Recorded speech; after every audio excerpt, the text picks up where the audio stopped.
Good afternoon, and I would like to dedicate the reading of this book this afternoon to the students of the Richland Colony School. They invited me out during I Love to Read Month, and I was out there and read a couple of books. Enjoyed my experience out there, so please, I am dedicating this book to the students at Richland Colony School. I am reading the book Hugasaurus. Sounds awesome, doesn't it? Hugasaurus.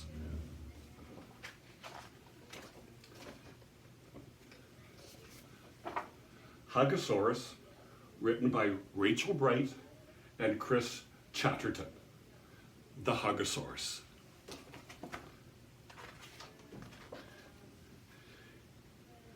A little Hugasaurus was feeling very happy, skipped off through the ferns and blew a kiss back to her pappy. For today, it was a special day, a day to make some friends, a chance to run and hide and seek for playing Let's Pretend. This Hugasaurus and Pappysaur had never been apart, but out into the world she went with wonder in her heart.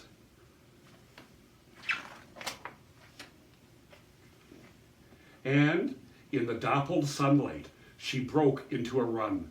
It wasn't long before she saw some others having fun. I think she wants to go join them. I would too. See, you have all these other dinosaurs playing?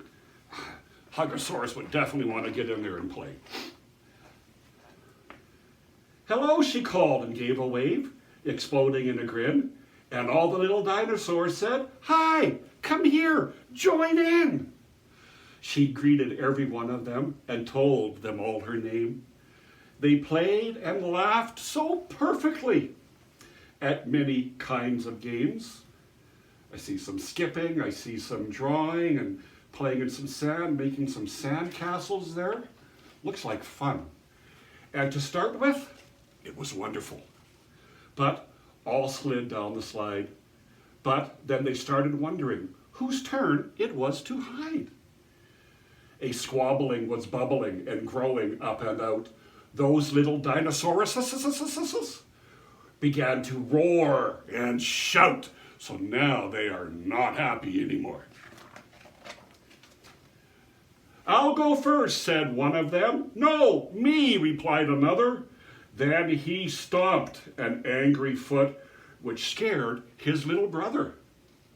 "I don't want to play with you," a Grumposaurus cried. "You're always spoiling everything," another one replied. They are not happy with each other right now.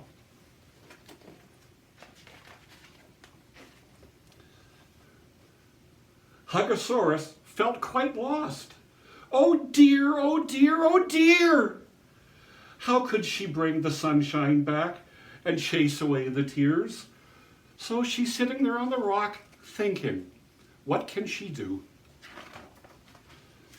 Just then, imagine, just then a fuzzy platypus, he waddled up on by. He paused by Hugasaurus and looked her in the eye. "What," he wisely offered, "would your pappy say to you? What makes you feel better? Then you could try that too." Well, our little Hugasaurus, she thought of something smug.